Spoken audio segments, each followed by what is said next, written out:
दोस्तों चलिए आज की वीडियो शुरू करते हैं। दोस्तों वीडियो शुरू करने से पहले मैं आपको एक बात बता दूं कि आपने अभी तक हमारे इस चैनल को सब्सक्राइब नहीं किया हो तो नीचे पर आपको ग्रेट बटन में सब्सक्राइब करके लिखा रहा होगा, इसके पर क्लिक कर लीजिए और साइड में नोटिफिकेशन बेल भी आएगा, उसको भी क्लिक कर लें ताकि आपको मिल सके हमारे अगले वीडियो की नोटिफिकेशन सबसे पहले और आप कुछ नया नया सीख सके।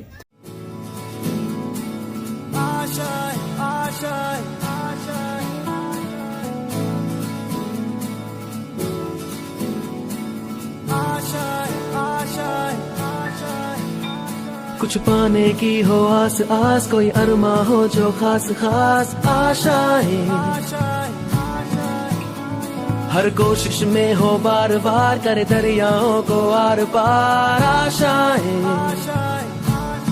तूफानों को चीर के मंजिलों को छीन ले, आशाएं खिले दिल की, उम्मीदें हंसे दिल की, अब मुश्किल नहीं कुछ भी, नहीं कुछ भी, आशाएं खिले दिल की। Good morning students. Last lecture ની અંદર આપણે જે યુનિટ 1 એની પહેલી રીડ 1 છે તે શરૂ કર્યું આપણે the journey of my life from earth two Everest, જેની અંદર આપણે અરુણિમા સિન્હા છે એની જે સ્ટોરી છે એની આપણે જોઈ કે ભાઈ એ કેવી રીતે જે છે તે ટ્રેન દ્વારા મુસાફરી કરી રહી હતી અને કઈ રીતે તેની છે તે ટ્રેન ચાલુ ટ્રેનમાંથી તેને પેલા જે ઠગ લોકો હતા એના દ્વારા એને ટ્રેનની બહાર ફેંકી દેવામાં આવી અને પછી તે કઈ રીતે અપાહિજ બની અને તેની છે તેને દવાખાનામાં જે એમ્સની અંદર જ્યારે એડમિટ કરવામાં આવી ત્યારે એના સપોર્ટની અંદર કોણ કોણ લોકો આવ્યા અને શું કર્યું એ જરા આપણે જે સીન છે 1 અને 2 એની અંદર આપણે જોયું। હવે આપણે આગળ વધીએ સીન નંબર 3, ત્રીજા સીનની અંદર એમાં જોઈએ તો શું કહે છે, on 20th February 2012, almost a year later, a year after, I was pushed out of the train. I set out for the training institute set up by Bachendri Pal near Uttarkashi. શું કહે છે કે 28 February 2012, almost a year later, એક વર્ષ after, એક વર્ષ પછી, I was pushed out of the train, મને ટ્રેનમાંથી પુશ આઉટ, બહાર ધકેલી દેવામાં આવી હતી તેના એક વર્ષ પછી 28 ફેબ્રુઆરી 2012 ના રોજ આઈ સેટ આઉટ એટલે કે મુસાફરી શરૂ કરવી। કોઈ કાર્ય માટે આપણે મુસાફરી શરૂ કરીએ છીએ એના માટે સેટ આઉટ શબ્દ વપરાય છે। સેટની સાથે તમે અલગ અલગ પ્રિપોઝિશન વાપરો, જો તમે સેટ છે એની સાથે અપ શબ્દ વાપરો છો એનો મતલબ થાય છે એસ્ટાબ્લિશ, કોઈ વસ્તુ સ્થાપવી, સેટ અપ બિઝનેસ, કોઈ બિઝનેસ જે છે સ્થાપવો, એ રીતે સ્થાપવાના અર્થમાં સેટઅપ વપરાય। સેટની સાથે જો તમે ઇન શબ્દ વાપરો છો તો સેટ ઇન નો અર્થ થાય છે કોઈ ઋતુનું બેસવું, શરૂ થવું, બરાબર, કોઈ ઋતુ શરૂ થાય છે, ચોમાસું શરૂ થયું, બરાબર છે, અથવા તો શિયાળો શરૂ થયો, ઉનાળો શરૂ થઈ ગયો છે તો આપણે શું કહીશું ભાઈ summer has already set up, જે છે સેટ ઇન, જો ઉનાળો શરૂ થઈ ગયો છે તો આ રીતે આપણે સેટ ઇન શબ્દ છે કોઈ ઋતુ શરૂ થવી, ઋતુ બેસવાના અર્થમાં છે। અને જ્યારે તમે સેટ આઉટ શબ્દ વાપરો છો તેનો અર્થ થાય છે મુસાફરી શરૂ કરવી। કોઈ મુસાફરી આપણે શરૂ કરીએ છીએ એના માટે સેટઅપ શબ્દ વપરાય છે। એટલે સેટની સાથે જ્યારે તમે ઇન, અપ અને આઉટ અલગ અલગ પ્રિપોઝિશન્સ વાપરો છો ત્યારે તેનો અર્થ બદલતો રહેશે। તો આ સેટ આઉટ શબ્દ છે કે I set out for the training institute set up by Bachendri Pal. જો અહીંયા સેટઅપ આવ્યું છે, સેટઅપ એટલે સ્થાપવું। બચેન્દ્રી પાલ ઉત્તરકાશીની અંદર બચેન્દ્રી પાલ દ્વારા સ્થાપવામાં આવેલ તાલીમ ઇન્સ્ટિટ્યૂટ માટે મેં મુસાફરી શરૂ કરી। બચેન્દ્રી પાલ નામ તમે સાંભળ્યું હશે, the first woman, Indian woman who has scaled the Mount Everest. કે જે માઉન્ટ એવરેસ્ટ છે ધ ફર્સ્ટ સૌથી પહેલી વખત સર કરનાર ભારતીય સ્ત્રી બચેન્દ્રી પાલ. બચેન્દ્રી પાલ છે એના દ્વારા જે છે માઉન્ટેનિયર જે લોકો પર્વતારોહકો છે એને તાલીમ આપવા માટે કે માઉન્ટ એવરેસ્ટ તમારે સર કરવું છે, કોઈ પર્વતની ચઢાણ કરવી છે તેના માટે તાલીમ આપવામાં આવે છે. તો એ પર્વતારોહક તરીકેની તાલીમ માટેનું કેન્દ્ર જે છે ઉત્તર કાશી છે ત્યાં બચેન્દ્રી પાલ દ્વારા સ્થાપવામાં આવ્યું છે. અને ત્યાં અરુણિમા સિન્હા કહે છે કે ભાઈ ઘણું ખરું 1 વર્ષ પછી જ્યારે તેની સાથે એક અકસ્માત થયો હતો, તેને pushed out from no moving train, ચાલુ ટ્રેનમાંથી તેને બહાર ફેંકી દેવામાં આવી હતી અને તેનો પગ કપાઈ ગયો હતો, તેને દવાખાનામાં દાખલ કરવામાં આવી હતી. એ બધું જ જે છે એના 1 વર્ષ પછી 28 ફેબ્રુઆરી 2012 ના રોજ તેની જે છે એ બચેન્દ્રી પાલ દ્વારા સ્થાપિત કરવામાં આવેલ ટ્રેનિંગ ઇન્સ્ટિટ્યૂટ છે, તાલીમ સંસ્થા, તેના માટે તેણે મુસાફરી શરૂ કરી. I called up Bachendri Pal to tell her that we had reached Uttarkashi. I called up. Call ની સાથે આપ શબ્દ વાપરો છો. call up એટલે ફોન કરો. call બોલાવો, call up એટલે ફોન કરવો. I called up Bachendri Pal to tell her, મેં તેને ફોન કર્યો to tell her કે કહેવા માટે કે we had reached Uttarkashi. અમે ઉત્તર કાશીમાં પહોંચી ગયેલા હતા. જો મેં તમને અગાઉ જે છે આપણે ટેન્સીસ ભણ્યા ત્યાં તમને કીધું હતું કે ધેટ વાળું વાક્ય હંમેશા પૂર્ણ ભૂતકાળ હોય તો તેની સાથેનું વાક્ય સાદો ભૂતકાળ હોય છે. અહીંયા આપણે આઈ cold up Bachendri Pal, cold up શબ્દ છે સાદો ભૂતકાળ છે. ધેટ વાળું વાક્ય એ શું દર્શાવે છે? પૂર્ણ ભૂતકાળ. વી હેડ પ્લસ V3 પૂર્ણ ભૂતકાળ દર્શાવે છે. અહીંયા મિત્રો એક ફંક્શન છે, જે ફંક્શન છે તેનું નામ છે રિપોર્ટિંગ. રિપોર્ટિંગ ફંક્શન છે એમાં તમારે indirect speech, direct indirect speech આવે છે. ઇનડાયરેક્ટ સ્પીચનું વાક્ય તમારે લખવાનું હોય છે રિપોર્ટિંગમાં. તમને ફંક્શન ઓળખવાનું કીધું હોય પરીક્ષાની અંદર, ટેસ્ટની અંદર પૂછાશે.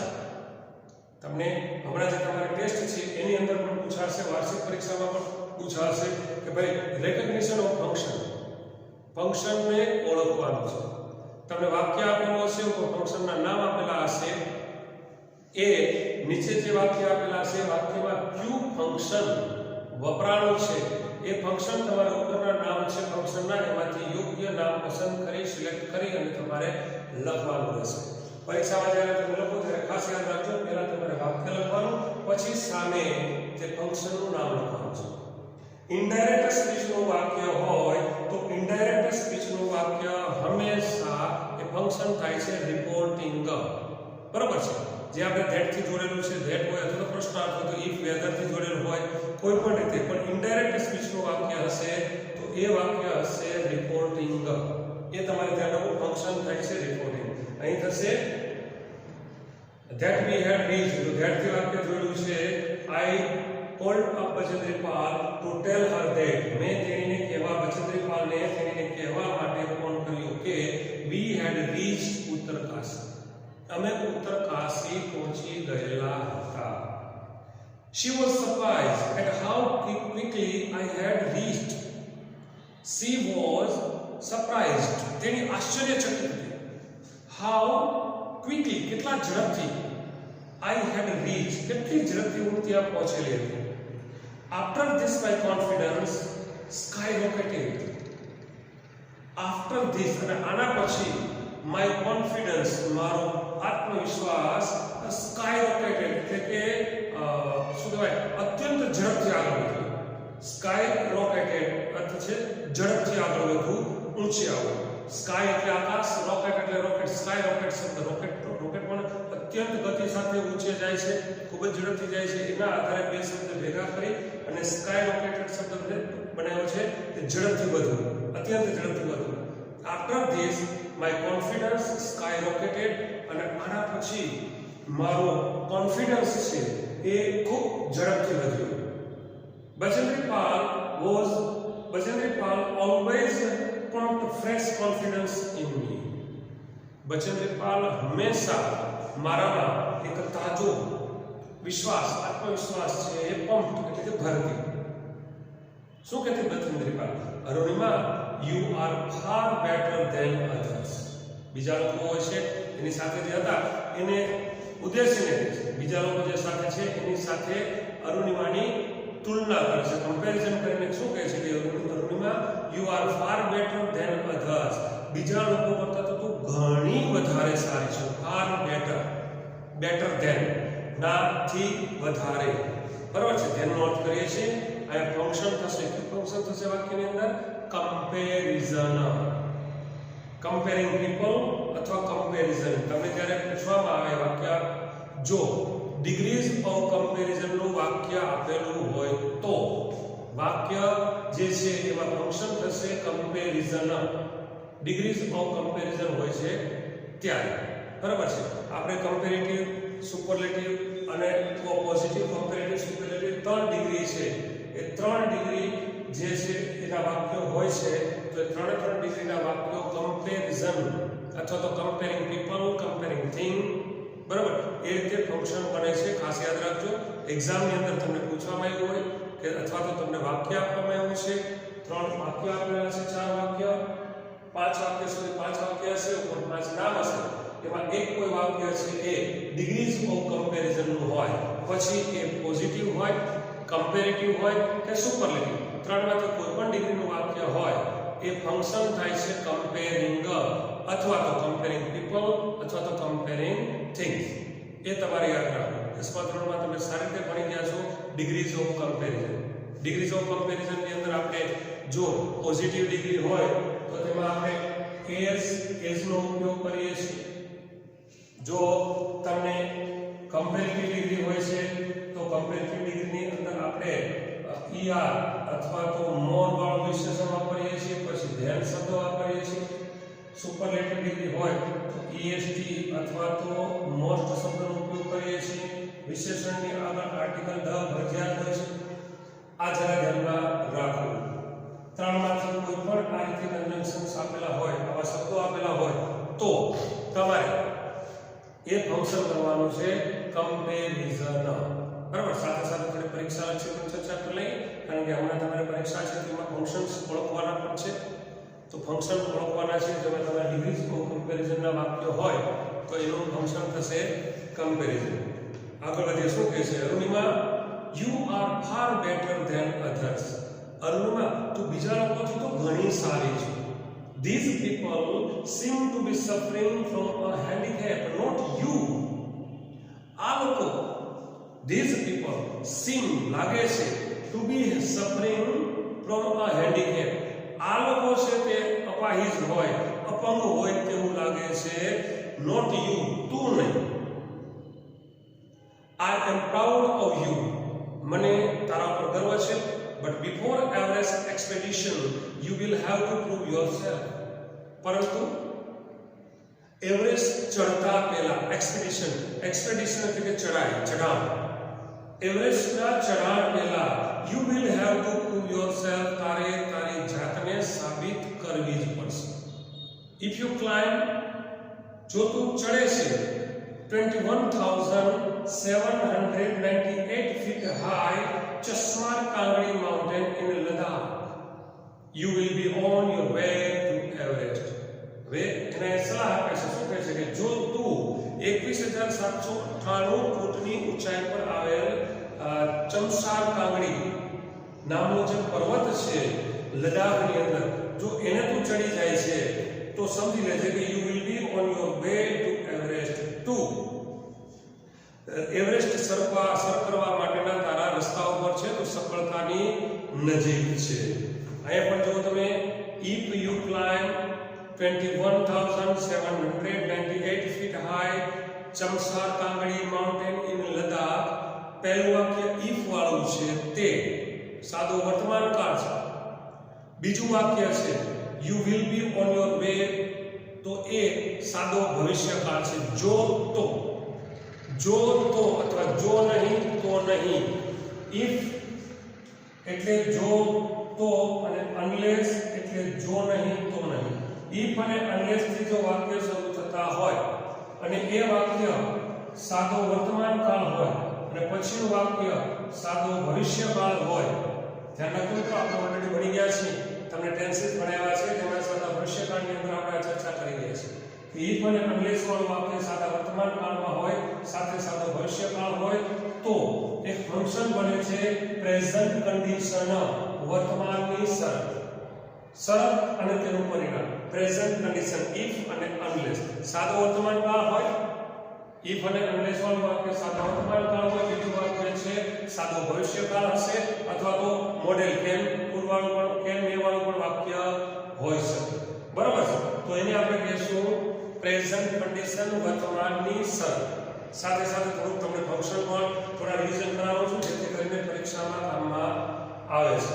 અહીંયા પણ એક વાળું વાક્ય છે, એક છે શરત છે, અને વિલ વાળું સાદો ભવિષ્યકાળ છે, તેનું પરિણામ દર્શાવે છે.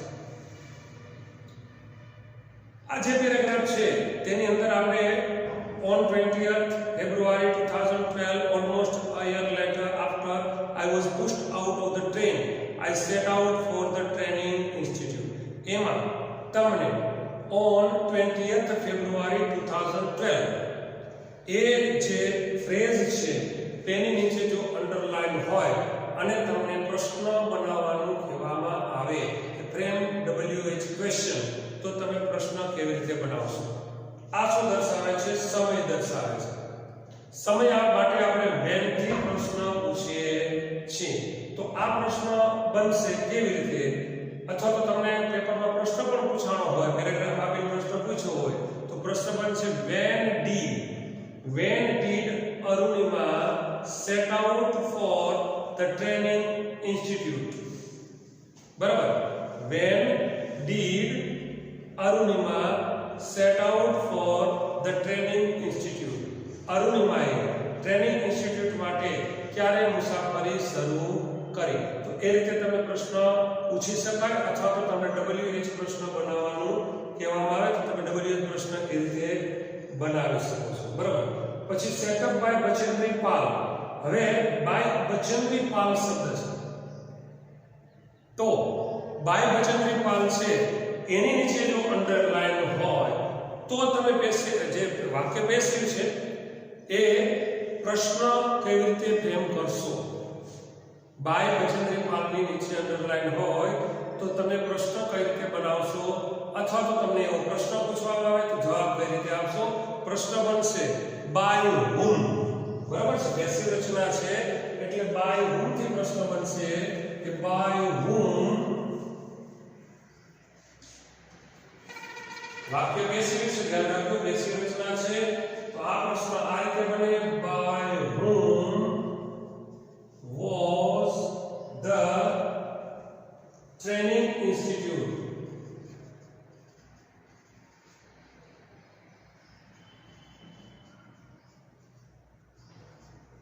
By whom was the training institute set up? Question. આ રીતે પ્રશ્ન બનશે. ભાઈ ટ્રેનિંગ ઇન્સ્ટિટ્યૂટ છે કોના દ્વારા સ્થાપિત કરવામાં આવ્યો હતો? જવાબ બનશે આપણે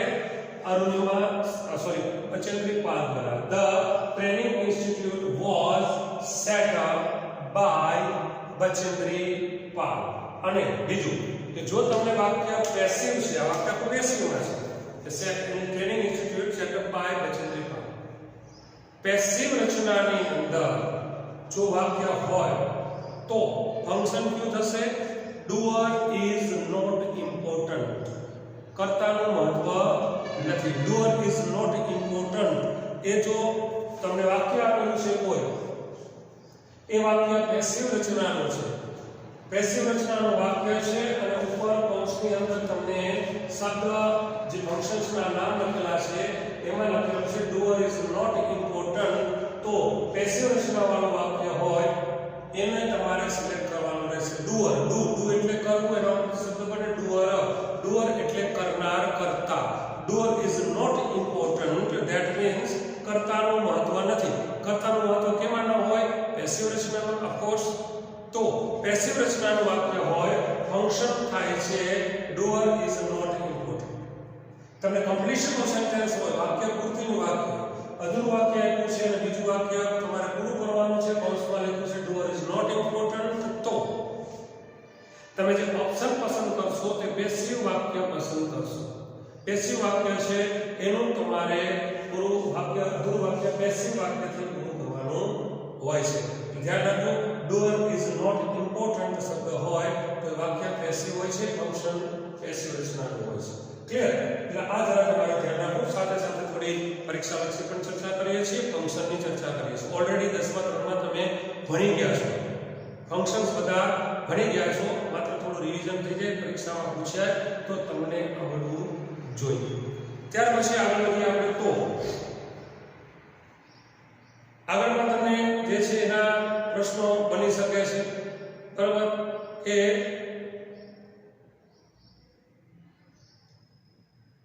Bachendri Pal always found fresh confidence in me. Arunima, you are far better than others. These people seem to be suffering from a handicap, not you. I am proud of you. આ વાક્ય છે એની નીચે જો underline હોય તો તમને એવો પ્રશ્ન પણ પૂછી શકાય છે કે how did Bachendri Pal pump fresh confidence in Arunima? કઈ રીતે અરુણિમાની અંદર ફ્રેશ કોન્ફિડન્સ છે એ બચેન્દ્રી પાલે ભર્યો? એનો જવાબ તમારે આ રીતે આવશે કે ભાઈ Bachendri Pal pump fresh confidence in Arunima by saying that. આવું કહીને કે પછીનું વાક્ય જે છે તમારે લખવું પડે છે, બરોબર? તો આ રીતે તમે પ્રશ્નોના જવાબ લખી શકો છો. આગળ આપણે જોઈએ, I successfully completed that expedition. Arunima શું કહે છે કે મેં સફળતાપૂર્વક તે ચઢાણ પૂરું કર્યું. સક્સેસફુલી એટલે સફળતાપૂર્વક, એક્સપીડિશન એટલે કે ચઢાણ, કમ્પ્લીટેડ પૂરું કર્યું. ક્યું? તો કે ચમસાર કાવડી નામનો જે પર્વત છે લદ્દાખની અંદર 21,798 ફૂટ ઊંચો, તેના ચઢાણની વાત કરે છે કે પેલું ત્યાં એને એ સફળતાપૂર્વક ચઢાણ પૂરું કર્યું. By the time we reached the base camp situated at 18,000 feet, 16 of the 19 members of the team had retired. By the time we reached the base camp, અમે બેઝ કેમ્પ પર પહોંચ્યા ત્યાં સુધીમાં, બેઝ કેમ્પ મતલબ કે જ્યાં camp નાખેલો હોય, રહેવાની વ્યવસ્થા કરેલી હોય, ત્યાંથી પછી ચઢાણ જે શરૂ કરવામાં આવ્યું હોય બેઝ કેમ્પ. તો by the time we reach the base camp, અમે જે બેઝ કેમ્પ છે ત્યાં પહોંચ્યા ત્યાં સુધીમાં, કે જે બેઝ કેમ્પ ત્યાં હતો સિચ્યુએટેડ એટ 18,000 ફીટ, 18,000 ફૂટની ઊંચાઈ પર આવેલા એ બેઝ કેમ્પ પર જ્યારે તેઓ પહોંચ્યા ત્યાં સુધીમાં 16 of the 19 members, 19 માંથી 16 સભ્યો of the team ટીમના had retired એટલે કે નિવૃત્ત થઈ ગયા હતા. આપણે ચડવું નથી, એટલું ચડાણ પહોંચ્યું તો પૂરું થઈ ગયું કે આપણાથી આ થઈ શકે નહીં. Bachendri Pal greeted me at the base camp. Bachendri Pale તેણીને જે છે એ બેઝ કેમ્પ પર ગ્રીટેડ એને જે અભિનંદન આપ્યા, શુભેચ્છાઓ પાઠવી. શું કીધું? મેરી શેરની, મારી શેર, મેરી શેરની. she said and took me in her warm embrace. જ્યારે અરુણિમા સિન્હાએ જે ચમસાર કાંગડી માઉન્ટેન છે 21,798 ફૂટની ઊંચાઈ પર એ સર કરી અને ફરી પાછા તે એના બેઝ કેમ્પ પર પહોંચ્યા, અને બેઝ કેમ્પ છે 18,000 ફૂટની ઊંચાઈ પર આવેલો હતો. ત્યાં પહોંચ્યા ત્યારે શું કહે છે કે ભાઈ 19 લોકોની તેની ટીમ હતી, 19 લોકોએ એકસાથે ચઢાણ શરૂ કર્યું હતું, એમાંથી 16 લોકો રિટાયર્ડ થઈ ગયા, મતલબ કે એને જે છે ચડવાની ના પાડી, આપણે ચડવું નથી. અને આ જોઈને જે બચેન્દ્રી પાલ છે એને અરુણિમા છે એનો જુસ્સો જોઈને, એનો જોમ જોઈને, એને જે આ કાર્ય કર્યું જોઈને અરુણિમાએ એને ગ્રીટેડ, એને અભિનંદન આપ્યા. કેવી રીતે આપ્યા? શું કીધું? તો કે મેરી શેરની, મારી સિંહણ, એ રીતે એને જે છે એ અભિનંદન આપ્યા. અને શું કીધું કે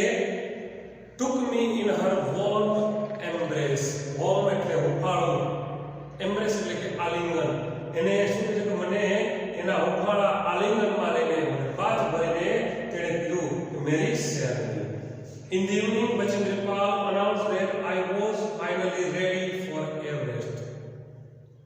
In the evening, સાંજના સમયે Bachendra Pal announced, Bachendra Pal જાહેર કર્યું કે I was finally ready for Everest. હું છેવટે એવરેસ્ટ માટે તૈયાર હતી.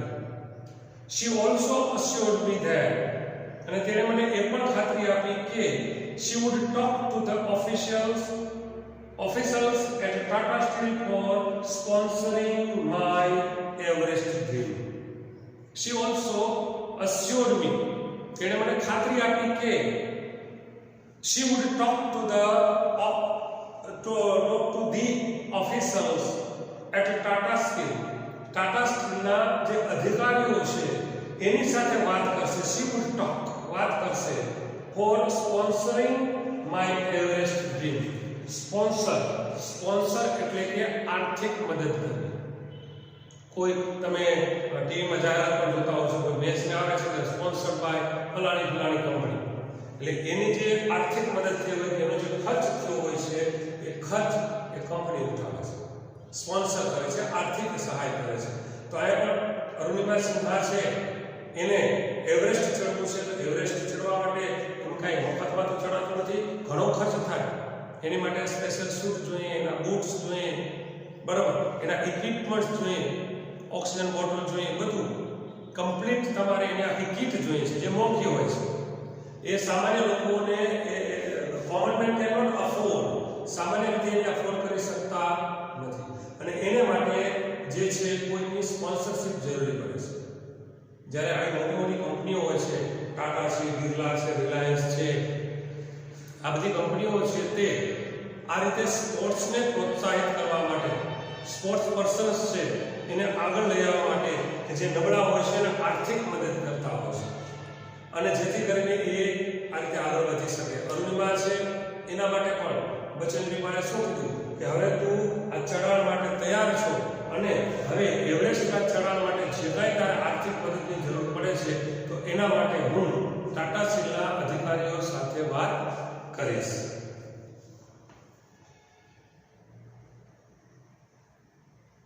સીન 4, ચોથો દ્રશ્ય છે. એમાં શું કહે છે?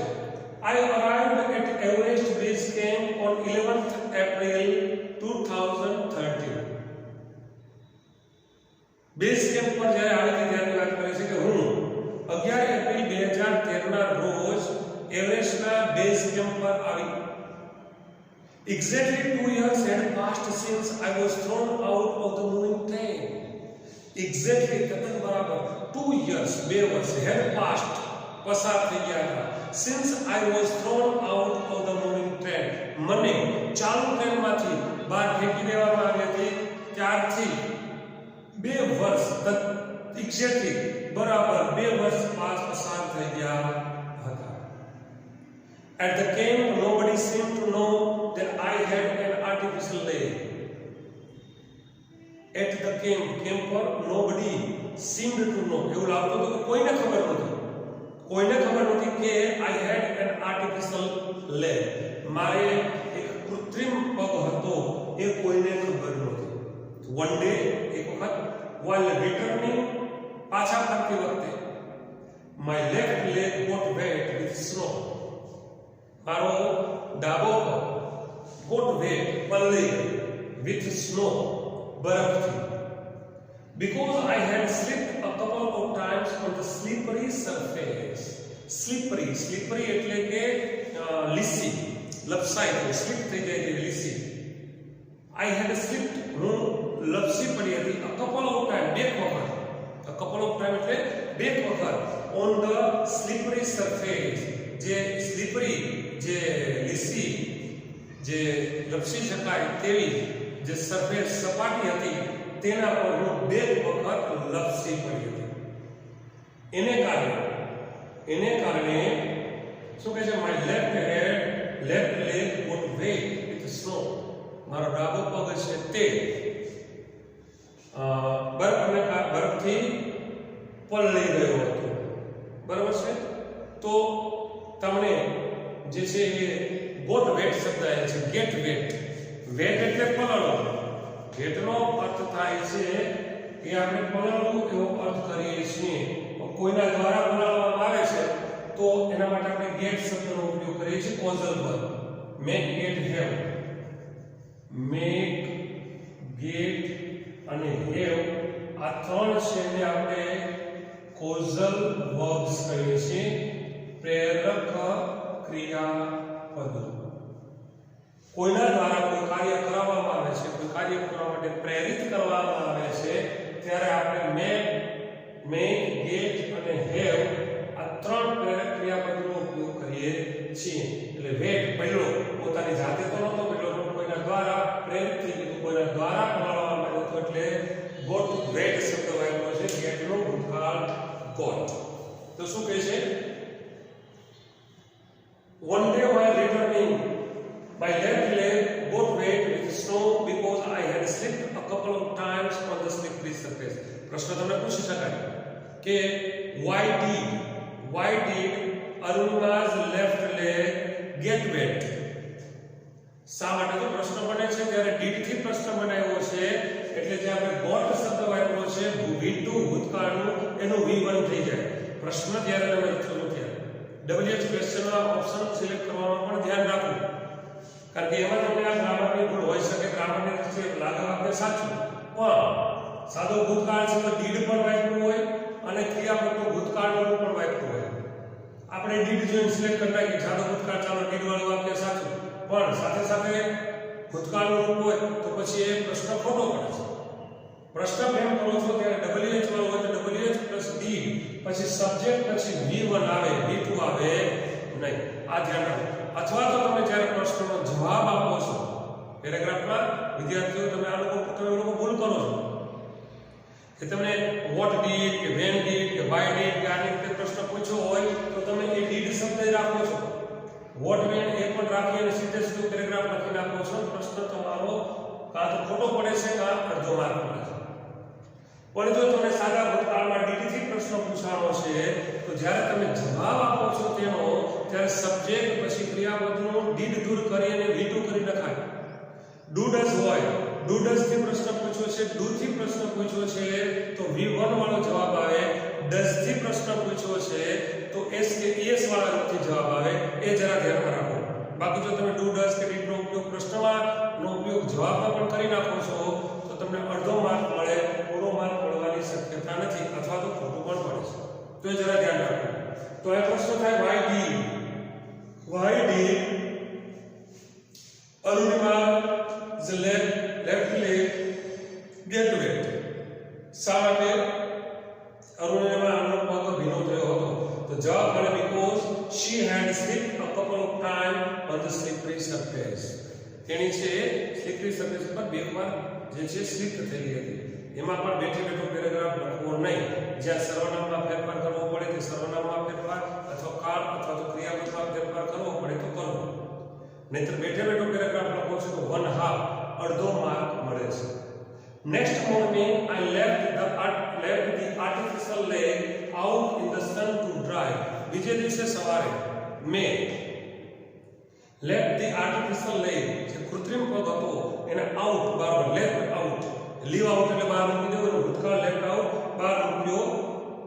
in the sun to dry સુકાવા માટે સૂર્યપ્રકાશમાં મૂક્યું.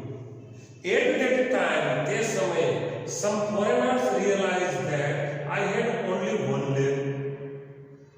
તે સમયે some foreigners કેટલાક વિદેશી foreigners વિદેશી લોકો હતા એને રિયલાઇઝ ખબર પડી કે I had only one leg. મારે માત્ર એક જ પગ હતો. After that my TRP soared. SOAR સોર એટલે વધવું. TRP નો અર્થ આમ તો ટેલિવિઝન રેટિંગ પોઈન્ટ એવો અર્થ થાય છે. TRP ટેલિવિઝન રેટિંગ પોઈન્ટ, જેમાં જે છે આપણે કોઈ સિરિયલ્સ છે, કોઈ પ્રોગ્રામ છે તો એનો TRP એટલે કે લોકોની વચ્ચે જઈને લોકોને પૂછવામાં આવે કે ભાઈ આ કેટલો લોકપ્રિય છે, કેટલા લોકો આ જોઈએ છે, તો એ TRP છે એ જે તે સિરિયલ કે જે તે પ્રોગ્રામ છે, જે કાર્યક્રમ છે એના જે સફળતા છે એને એની લોકપ્રિયતા છે એના માપને ટીઆરપી કહેવામાં આવે છે, ટેલિવિઝન રેટિંગ પોઈન્ટ. તો શું કહે છે અહીંયા કે આફ્ટર ધેટ માય ટીઆરપી સોડ, આ પછી મારો જે ટીઆરપી છે એ સોડ વધી ગયો. તમને પ્રશ્ન આમાંથી એવો પણ નીકળી શકે કે when did some foreigners realize that Arunima had only one leg? કેટલાક ફોરેનર્સ છે તેને ક્યારે ખબર પડી કે અરુણિમાને એક જ પગ હતો? તો આનો જવાબ તમે શું લખશો કે one day Arunima left her artificial leg out in the sun to dry. એક દિવસ અરુણિમાએ તેનો જે કૃત્રિમ પગ છે તે સૂર્યપ્રકાશમાં સુકાવા માટે મૂક્યો. એટ ધેટ ટાઈમ, તે સમયે કેટલાક ફોરેનર્સને ખબર પડી કે તેની એક ડાબો જે છે એક જ પગ હતો. બરાબર. In my final expedition to Sagarmatha, head of the sea, the local name for the peak of Everest. જે નેપાળ છે એ એવરેસ્ટ, માઉન્ટ એવરેસ્ટ છે તેનું લોકલ નામ, સ્થાનિક નામ છે હેડ ઓફ ધ સી, સમુદ્રનું માથું, સાગર માથા, સમુદ્રનું માથું. કારણ કે આપણે ખબર છે કે સમુદ્ર છે એ પશ્ચિમ તરફ આપણે નીચાણમાં છે, એવરેસ્ટ છે ઉત્તર તરફ જતા જે છે એ ઊંચાઈ ઉપર છે. એટલે એવરેસ્ટની જે ઊંચાઈ છે આપણે માપીએ છીએ સમુદ્ર તરફથી છે. તો સમુદ્ર નીચે ખાડામાં છે, એવરેસ્ટ ઊંચો છે એટલે એ લોકો એને સમુદ્રનું માથું એ રીતે બોલાવે છે. એનું લોકલ નામ છે, સ્થાનિક નામ, the local name for the peak of Everest. Everest જેનું શિખર છે એના માટે એક સ્થાનિક નામ છે સાગરમાથા. ઇન માય ફાઇનલ એક્સપેડિશન, મારી અંતિમ ચઢાણ ટુ સાગરમાથા, જે સાગરમાથા છે એની મારી અંતિમ ચઢાણમાં નિમાકાંચા વોઝ માય માઉન્ટેન ગાઈડ. નિમાકાંચા છે તે મારો માઉન્ટેન ગાઈડ હતો, પર્વતારોહણમાં તેનો માર્ગદર્શક હતો. He was a nice and helpful Nepalese man. તે એક સુંદર, સારો અને હેલ્પફુલ, મદદગાર એવો નેપાળી માણસ હતો. Who used to scold me at times when upset. કે જ્યારે હું અપસેટ થઈ જતી, વેન અપસેટ, જ્યારે અપસેટ થઈ જતી ત્યારે હુ યુઝ ટુ સ્કોલ્ડ મી, એ મને ઠપકો આપતો. એટ ટાઈમ્સ, અવારનવાર. વેન અપસેટ, જ્યારે હું અપસેટ થઈ જતી, નિરાશ થઈ જતી, વ્યથિત થઈ જતી ત્યારે તે મને અવારનવાર ઠપકો આપતો. He was a nice man and helpful Nepalese man. Who કે જે, હુ છે એને આપણે રિલેટિવ પ્રોનાઉન કહીએ છીએ, સંબંધક સર્વનામ. વાક્યમાં જે સંબંધક સર્વનામ છે હુ એ મનુષ્ય માટે વપરાય છે, કર્તા સ્થાન માટે. હુ યુઝ ટુ સ્કોલ્ડ મી, કે જે મને ઠપકો આપતો. યુઝડ ટુ શબ્દ વપરાયો છે જ્યારે વાક્યની અંદર યુઝડ ટુ શબ્દ વપરાય છે કે ક્રિયાપદનું મૂળ રૂપ, ત્યારે એક ફંક્શન બને છે, પાસ્ટ હેબિટ અથવા તો હેબિચ્યુઅલ પાસ્ટ અથવા તો ડિસ્ટન્સ પાસ્ટ. ફંક્શનનું નામ છે પાસ્ટ હેબિટ, હેબિચ્યુઅલ પાસ્ટ અથવા તો ડિસ્ટન્સ પાસ્ટ. તમને ઓળખવાનું કહેવામાં આવ્યું હોય છે કે ફંક્શન ઓળખો અને એમાં જો યુઝ ટુ પ્લસ V1 વાળું વાક્ય હોય તો તે ફંક્શન થાય છે પાસ્ટ હેબિટ, હેબિચ્યુઅલ પાસ્ટ અથવા તો ડિસ્ટન્સ પાસ્ટ. યુઝ ટુ પછી હંમેશા ક્રિયાપદનું મૂળ રૂપ વપરાય છે, એ ધ્યાન રાખજો. યુઝ ટુ પછી ઓલવેઝ V1 આવે છે, હંમેશા. બરાબર. તમને કમ્પ્લીશન ઓફ સેન્ટેન્સ વાક્ય પૂર્તિમાં પણ જો આ રીતે પાસ્ટ હેબિટ અથવા હેબિચ્યુઅલ પાસ્ટ અથવા ડિસ્ટન્સ પાસ્ટ જે છે એ ફંક્શન પૂછાણું હોય તો તમારે યુઝડ ટુ થી વાક્ય પૂરું કરવું પડે છે. યુઝ ટુ પછી ક્રિયાપદનું મૂળ રૂપ આવે. યુઝ ટુ ની જગ્યાએ વુડ પણ વપરાય છે, ભૂતકાળની કોઈ ક્રિયા દર્શાવવા માટે વુડનો પણ ઉપયોગ થાય છે. તો શું કહે છે અહીંયા? Who used to scold at me at times when upset. જ્યારે હું upset થઈ જતી ત્યારે તે મને અવારનવાર સ્કોલ્ડ એટલે કે ઠપકો આપતો. The last trek to the peak of Everest began. એવરેસ્ટનું અંતિમ પીક ઓફ એવરેસ્ટ, જે એવરેસ્ટ છે એ શિખર છે એનો લાસ્ટ ટ્રેક, જે છેલ્લું ચઢાણ હતું, બિગેન શરૂ થયું.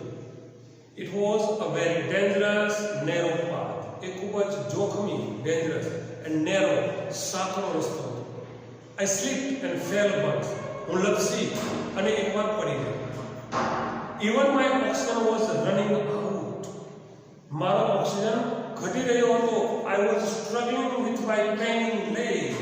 હું મારા પેઇનિંગ લેગ એટલે દુખતા પગથી, આઈ વોઝ સ્ટ્રગલિંગ, હું સંઘર્ષ કરી રહી હતી. પેઇનિંગ શબ્દ છે, પેઇન એટલે દુખવું, એના આઈએનજી વાળું રૂપ લગાવ્યું છે. પેઇનિંગ પ્રેઝન્ટ પાર્ટિસિપલ ક્રિયાપદનું આઈએનજી વાળું રૂપ વિશેષણ તરીકે વાપરી શકાય છે. નામની સાથે વપરાય, નામની આગળ વપરાય, નામના અર્થમાં વધારો કરતું હોય એવું ક્રિયાપદનું આઈએનજી વાળું રૂપ હોય તેને એડજેક્ટિવ તરીકે આપણે લઈએ છીએ, વિશેષણ તરીકે. અહીંયા પેઇનિંગ લેગ, દુખ પગ કયો તો કે દુખતો પગ, એનું વિશેષણ છે. My sherpa said. મારા શેરપાએ, શેરપા ધેટ મીન્સ એ જે નેપાળી લોકો છે એ ગાઈડ તરીકે સાથે માઉન્ટેનમાં જાય છે ચડવા માટે, પર્વતારોહણ સાથે, એને શેરપા તરીકે ઓળખવામાં આવે છે. My sherpa said I must quit. મારા શેરપાએ મને કીધું મારે છોડી દેવું જોઈએ.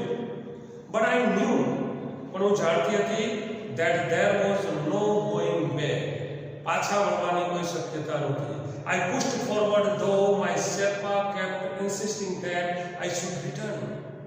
I pushed forward, હું આગળ વધતી ગઈ, though જો કે my Sherpa, મારો જે શેરપા તો kept insisting, kept એટલે ચાલુ રહ્યું, insist એટલે આગળ કરવાનું, that I should return, મારે હવે પાછું ફરી જવું જોઈએ.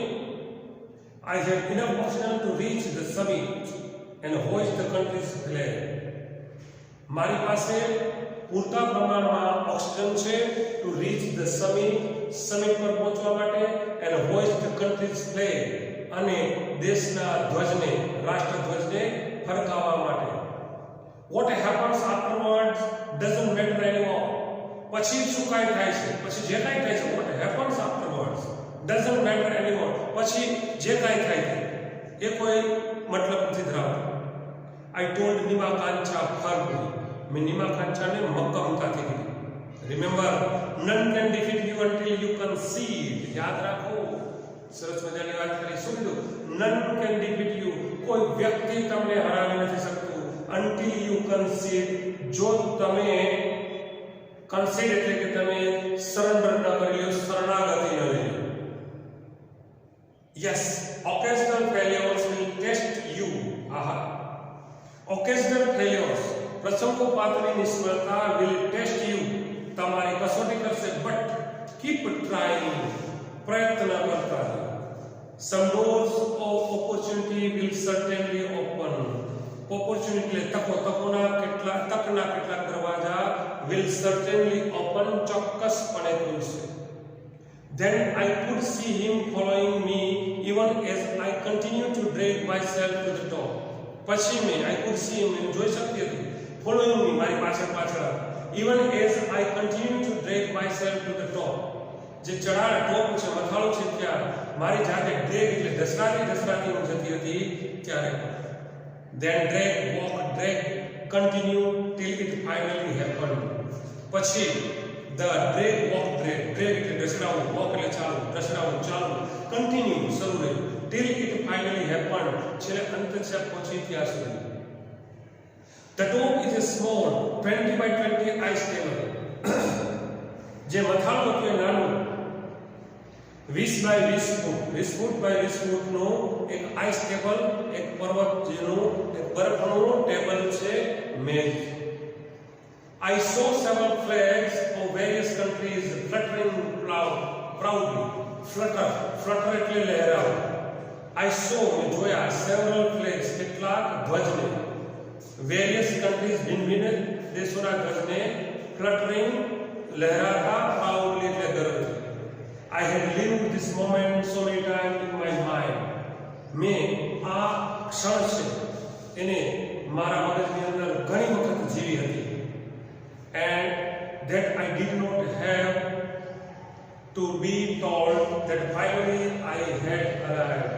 અને જેથી I did not have to be told, મારે એ કહેવાની જરૂર નથી કે finally I had arrived, હું છેવટે આવી પહોંચી હતી. At 10:55 a.m. on 21st May 2013.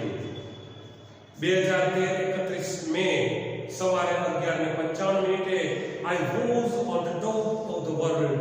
હું વિશ્વના સૌથી ટોપ ઉપર હતી. I felt like dancing, crying and laughing at the same time. એક જ સમયે મને નાચવાનું, રડવાનું અને હસવાનું મન થતું. My mind was kaleidoscope of emotions. મારું મગજ એ લાગણીઓનું kaleidoscope હતું. Everyone has a reason to be alive.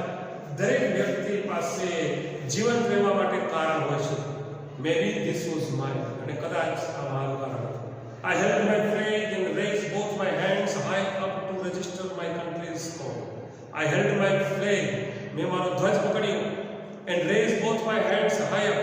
મારા બંને હાથ ઊંચે આકાશમાં ઊંચા કર્યા to register નોંધાવવા માટે my country's record. મારા કન્ટ્રીનો, મારા દેશનો જે માનાંક છે, રેકોર્ડ છે, નોંધાવવા માટે. અને આ રીતે અરુણિમા સિન્હાએ પોતાનું ચઢાણ છે પૂરું કર્યું. ઇવન ત્યારે પણ એને ઓક્સિજન છે એટલો ઘટી ગયો હતો કે એને તરત પાછું વળવું પડે હતું. પણ એ સમયે નિમા કાંચને એને કીધું હતું કે જે થાય તે ભલે થાય, તું રેકોર્ડિંગ કરવાનું. આજે હું જીવું કે ન જીવું, કદાચ ઓક્સિજન ઘટી જાય અને પાછી ન જાઉં તો મારું આ રેકોર્ડિંગ છે તે ભારતમાં મારા ફેમિલીને, મારા દુનિયાના, મારા દેશના લોકોને તું આ મારું રેકોર્ડિંગ કરતા હોજે કે જો મેં એવરેસ્ટ સર કર્યું. તો this is the inspirational story or motivational story of Arunima Sinha.